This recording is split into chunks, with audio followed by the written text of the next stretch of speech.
ओम शांति। 23 फरवरी 2024 बाबा के महावाक्य। मीठे बच्चे, यह संगम युग है, चढ़ती कला का युग। इसमें सभी का भला होता है, इसलिए कहा जाता चढ़ती कला तेरे भाने सर्व का भला। प्रश्न। बाबा सभी ब्राह्मण बच्चों को बहुत बहुत बधाइयाँ देते हैं, क्यों? उत्तर, क्योंकि बाबा कहते तुम मेरे बच्चे मनुष्य से देवता बनते हो। तुम अभी रावण की जंजीरों से छूटते हो।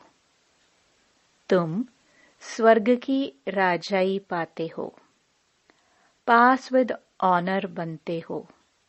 मैं नहीं। इसलिए बाबा तुम्हें बहुत बहुत बधाइयाँ देते हैं।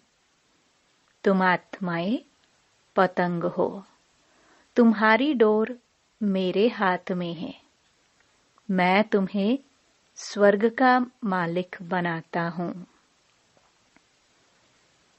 गीत। आखिर वह दिन आया आज। ओम शांति। यह अमर कथा कौन सुना रहे हैं? अमर कथा कहो, सत्य नारायण की कथा कहो, व तीजरी की कथा कहो, तीनों मुख्य है। अभी तुम किसके सामने बैठे हो और कौन तुमको सुना रहे हैं? सत्संग तो इसने भी बहुत किए हैं। वहां तो सब मनुष्य देखने में आते हैं। कहेंगे फलाना सन्यासी कथा सुनाते हैं, शिवानंद सुनाते हैं। भारत में तो ढेर सत्संग है, गली गली में सत्संग है। माताएं भी पुस्तक उठाए बैठ सत्संग करती हैं। तो वहां मनुष्य को देखना पड़ता है, लेकिन यहाँ तो वंडरफुल बात है। तुम्हारी बुद्धि में कौन है? परमात्मा।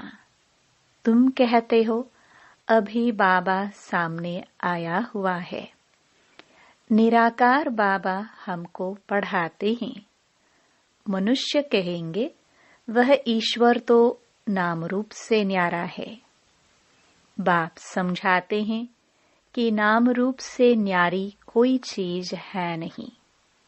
तुम बच्चे जानते हो, यहाँ कोई भी साकार मनुष्य नहीं पढ़ाते हैं। और कहाँ भी जाओ, सारी वर्ल्ड में साकार ही पढ़ाते हैं। यहाँ तो सुप्रीम बाप है, जिसको निराकार गॉड फादर कहा जाता है। वह निराकार साकार में बैठ पढ़ाते हैं।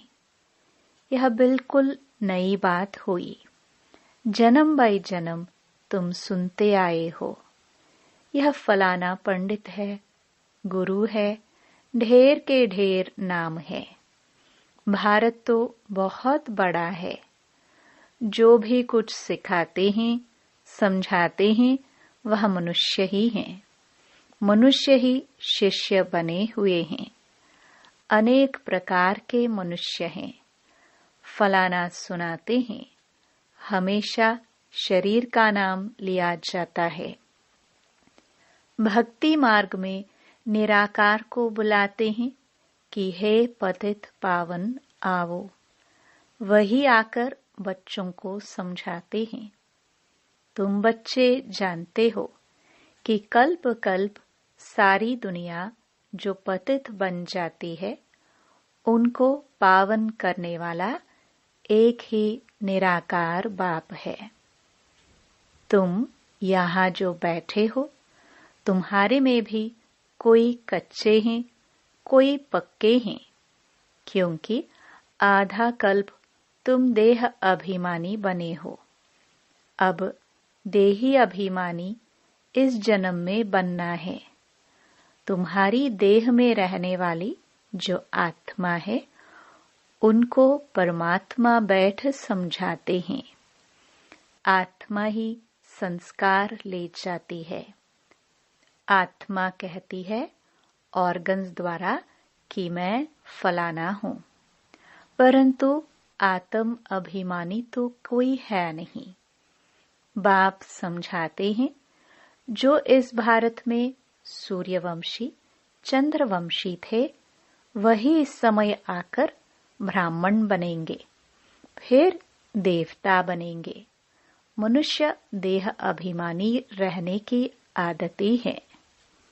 देही अभिमानी रहना भूल जाते हैं, इसलिए बाप घड़ी घड़ी कहते हैं देही अभिमानी बनो। आत्मा ही भिन्न भिन्न चोला लेकर पाठ बजाती है। यह है उनके ऑर्गन्स। अब बाप बच्चों को कहते हैं मन मना भव। बाकी सिर्फ गीता पढ़ने से कोई राज्य भाग्य थोड़े ही मिल सकता है। तुमको इस समय त्रिकालदर्शी बनाया जाता है। रात दिन का फर्क हो गया है। बाप समझाते हैं मैं तुमको राजयोग सिखाता हूँ। श्री कृष्ण तो सतयुग का प्रिंस है। जो सूर्यवंशी देवताएं थे उनमें कोई ज्ञान नहीं। ज्ञान तो प्राय लोप हो जाएगा। ज्ञान है ही सद्गति के लिए। सतयुग में दुर्गति में कोई होता ही नहीं। वह है ही सतयुग। अभी है कलयुग। भारत में पहले सूर्यवंशी 8 जन्म, फिर चंद्रवंशी 12 जन्म। यह एक जन्म अभी तुम्हारे सबसे अच्छा जन्म है। तुम हो प्रजापिता ब्रह्मा मुख वंशावली। यह है सर्वोत्तम धर्म। देवता धर्म सर्वोत्तम धर्म नहीं कहेंगे। ब्राह्मण धर्म सबसे ऊंच है। देवताएं तो प्रारब्ध भोगते हैं। आजकल बहुत सोशल वर्कर हैं। तुम्हारी है रूहानी सर्विस। वह है जिस्मानी सेवा करना। रूहानी सर्विस एक ही बार होती है। आगे यह सोशल वर्कर आदि नहीं थे। राजा रानी राज्य करते थे। सतयुग में देवी देवता थे। तुम ही पूज्य थे, फिर पुजारी बने। लक्ष्मी नारायण द्वापर में जब वाम मार्ग में जाते हैं तो मंदिर बनाते हैं। पहले पहले शिव का बनाते हैं। वह है सर्व का सद्गति दाता, तो उनकी जरूर पूजा होनी चाहिए। शिव बाबा ने ही आत्माओं को निर्विकारी बनाया था ना। फिर होती है देवताओं की पूजा। तुम ही पूज्य थे, फिर पुजारी बने। बाबा ने समझाया है चक्र को याद करते रहो। सीढ़ी उतरते उतरते एकदम पट पर आकर पड़े हो। अब तुम्हारी चढ़ती कला है। कहते हैं चढ़ती कला तेरे भाने सर्व का भला। सारी दुनिया के मनुष्य मात्र की अब चढ़ती कला करता हूँ। पतित पावन आकर सबको पावन बनाते हैं। जब सतयुग था तो चढ़ती कला थी और बाकी सब आत्माएं मुक्ति धाम में थी। बाप बैठ समझाते हैं मीठे मीठे बच्चों, मेरे जन्म भारत में ही होता है। शिव बाबा आया था, गाया हुआ है, अब फिर आया हुआ है। इसको कहा जाता है राजस्व अश्वमेध अविनाशी रुद्र ज्ञान यज्ञ। स्वराज्य पाने के लिए यज्ञ रचा हुआ है। विघ्न भी पड़े थे, अब भी पड़ रहे हैं। माताओं पर अत्याचार होते हैं। कहते हैं बाबा हमको यह नंगन करते हैं, हमको यह छोड़ते नहीं हैं। बाबा हमारी रक्षा करो। दिखाते हैं द्रौपदी की रक्षा हुई। अभी तुम 21 जन्मों के लिए बेहद के बाप से वर्षा लेने आए हो। याद की यात्रा में रहकर अपने को पवित्र बनाते हो। फिर विकार में गए तो खलास, एकदम गिर पड़ेंगे। इसलिए बाप कहते हैं पवित्र जरूर रहना है। जो कल्प पहले बने थे वही पवित्रता की प्रतिज्ञा करेंगे। फिर कोई पवित्र रह सकते हैं, कोई नहीं रह सकते हैं। मुख्य बात है याद की। याद करेंगे, पवित्र रहेंगे और स्वदर्शन चक्र फिराते रहेंगे तो फिर ऊंच पद पाएंगे। विष्णु के 2 रूप राज्य करते हैं ना, परंतु विष्णु को जो शंख चक्र दे दिया है वह देवताओं को नहीं था, लक्ष्मी नारायण को भी नहीं था। विष्णु जो सूक्ष्म वतन में रहते हैं उनको चक्र के नॉलेज की दरकार नहीं है। वहां मूवी चलती है। अभी तुम जानते हो कि हम शांति धाम के रहने वाले हैं। वह है निराकारी दुनिया। अब आत्मा क्या चीज है वह भी मनुष्य मात्र नहीं जानते। कह देते आत्मा सो परमात्मा। आत्मा के लिए कहते हैं एक चमकता हुआ सितारा है जो भ्रकटी के बीच रहता है। इन आंखों से देख न सके, भल कोई कितना भी कोशिश करे, शीशे आदि में बंद करके रखे कि देखे कि आत्मा निकलती कैसे है। कोशिश करते हैं परंतु किसको भी पता नहीं पड़ता है आत्मा क्या चीज है, कैसे निकलती है। बाकी इतना कहते हैं आत्मा स्टार मिसल है। दिव्य दृष्टि बगैर उसको देखा नहीं जाता। भक्ति मार्ग में बहुतों को साक्षात्कार होता है।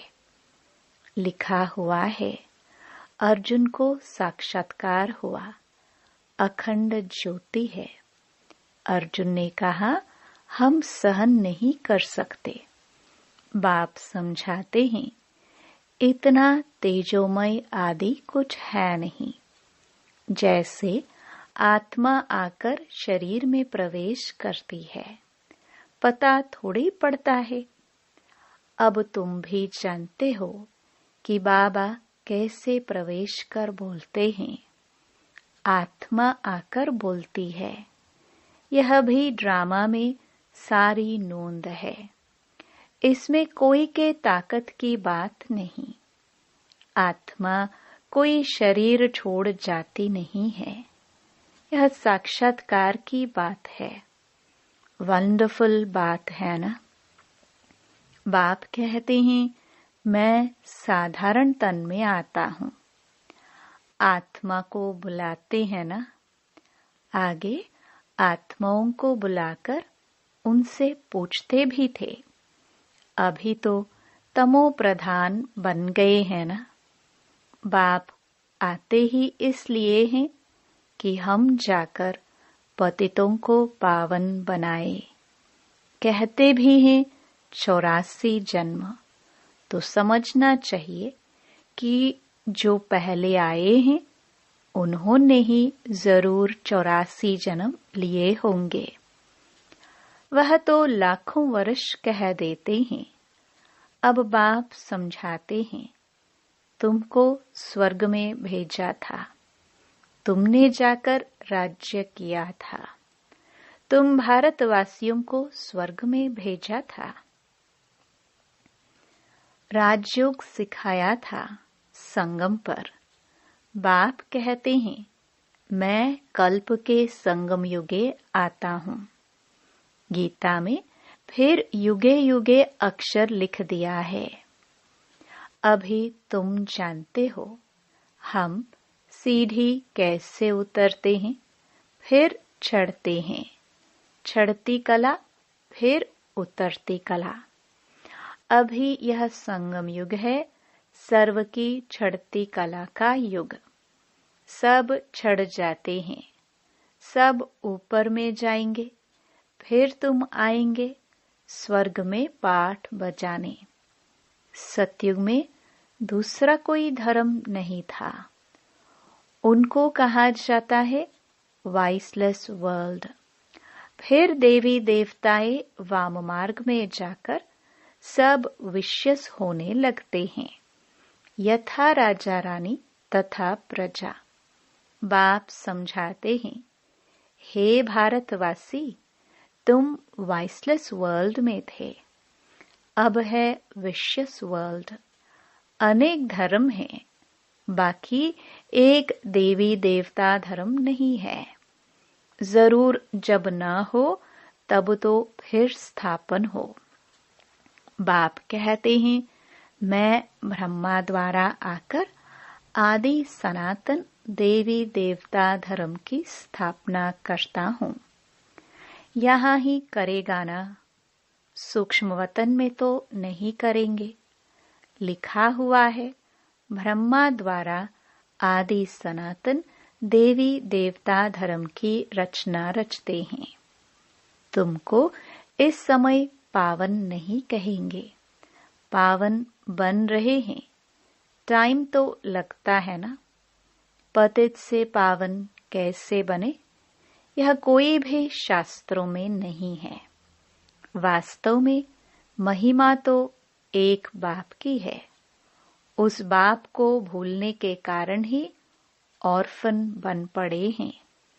लड़ते रहते हैं, फिर कहते हैं सब मिलकर एक कैसे हो। भाई भाई है ना। बाबा तो अनुभवी है, भक्ति भी इसने पूरी की है। सबसे अधिक गुरु किए हुए हैं। अब बाप कहते हैं, इन सब को छोड़ो, अब मैं तुमको मिला हुआ हूँ। सर्व का सद्गति दाता एक सत श्री अकाल कहते हैं ना। अर्थ नहीं समझते, पढ़ते तो बहुत रहते हैं। बाप समझाते हैं, अभी सब पतित हैं, फिर पावन दुनिया बनेगी। भारत ही अविनाशी है, यह कोई को पता नहीं है।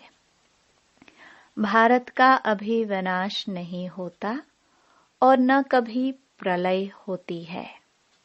यह जो दिखाते हैं, सागर में पीपल के पत्ते पर श्री कृष्ण आए। अब पीपल के पत्ते पर तो बच्चा आ ना सके। बाप समझाते हैं, तुम गर्भ से जन्म लेंगे, बड़े आराम से। वहां गर्भ महल कहा जाता है, यहाँ है गर्भ जेल। सतयुग में है गर्भ महल। आत्मा को पहले से ही साक्षात्कार होता है। यह तन छोड़ दूसरा लेना है। वहां आत्म अभिमानी रहते हैं। मनुष्य तो न रचयिता को न रचना के आदि मध्य अंत को जानते हैं। अभी तुम जानते हो, बाप है ज्ञान का सागर, तुम मास्टर सागर हो। तुम आत्माएं हो नदियां, और यह गोप है ज्ञान मान सरोवर। यह ज्ञान नदियां हैं, तुम हो सरोवर। प्रवृत्ति मार्ग चाहिए ना। तुम्हारा पवित्र गृहस्थ आश्रम था, अभी पतित है। बाप कहते हैं, यह सदैव याद रखो कि हम आत्मा हैं। एक बाप को याद करना है। बाबा ने फरमान दिया है, कोई भी देहधारी को याद न करो। इन आंखों से जो कुछ देखते हो वह सब खत्म हो जाना है। इसलिए बाप कहते हैं, मन मना भव, मध्याजी भव। इस कब्रिस्तान को भूलते जाओ। माया के तूफान तो बहुत आएंगे, इनसे डरना नहीं है। बहुत तूफान आएंगे, परंतु कर्मेंद्रियों से कर्म नहीं करना है। तूफान आते हैं तब जब तुम बाप को भूल जाते हो। यह याद की यात्रा एक ही बार होती है। वह है मृत्यु लोक की यात्रा। ये अमर लोक की यात्रा यह है। तो अब बाप कहते हैं, कोई भी देहधारी को याद न करो। बच्चे शिव जयंती की कितनी तारे भेजते हैं। बाप कहते हैं, तत्त्वम। तुम बच्चों को भी बाप बधाइयाँ देते हैं। वास्तव में तुमको बधाइयाँ हो, क्योंकि मनुष्य से देवता तुम बनते हो। फिर जो पास विद ऑनर होगा उनको जास्ती मार्क्स और अच्छा नंबर मिलेगा।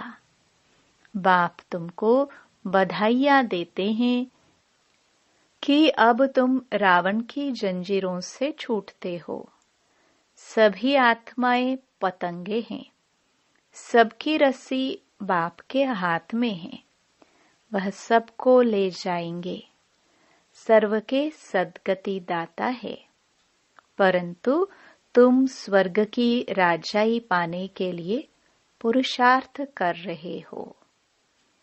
अच्छा, मीठे मीठे सिखिलदे बच्चों प्रति माता पिता बाप दादा का याद प्यार और गुड मॉर्निंग। रूहानी बाप की रूहानी बच्चों को नमस्ते। धारणा के लिए मुख्य सार। पहला, पास विद ऑनर होने के लिए एक बाप को याद करना है, किसी भी देहधारी को नहीं।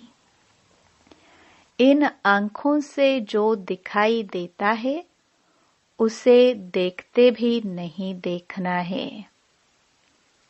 दूसरा, हम अमर लोक की यात्रा पर जा रहे हैं, इसलिए मृत्यु लोक का कुछ भी याद न रहे। इन कर्मेंद्रियों से कोई भी विकर्म न हो, यह ध्यान रखना है। वरदान। अपने शिक्षा स्वरूप द्वारा शिक्षा देने वाले शिक्षा संपन्न योग्य शिक्षक भव। योग्य शिक्षक उसे कहा जाता है जो अपने शिक्षा स्वरूप द्वारा शिक्षा दे। उनका स्वरूप ही शिक्षा संपन्न होगा। उनको देखना चलना भी किसको शिक्षा देगा। जैसे साकार रूप में कदम कदम हर कर्म शिक्षक के रूप में प्रैक्टिकल में देखा, जिसको दूसरे शब्दों में चरित्र कहते हैं। किसी को वाणी द्वारा शिक्षा देना तो कॉमन बात है, लेकिन सभी अनुभव चाहते हैं, तो अपने श्रेष्ठ कर्म श्रेष्ठ संकल्प की शक्ति से अनुभव कराओ। स्लोगन। संकल्पों की सिद्धि प्राप्त करने के लिए आत्म शक्ति की उड़ान भरते चलो। ये अव्यक्त इशारे एकता और विश्वास की विशेषता द्वारा सफलता संपन्न बनो। संगठन को एकता के सूत्र में पिरोने के लिए वाणी की शक्ति पर विशेष ध्यान दो। वाणी सदा निर्मल हो।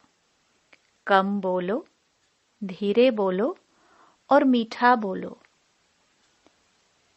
सम्मानजनक बोल ही बोलो। अभी तक साधारण बोल ज्यादा है। अलौकिक बोल हो, फरिश्तों के बोल हो। हर बोल मधुर हो। अभी इस बात पर अंडरलाइन करो, तब प्रत्यक्षता होगी। ओम शांति।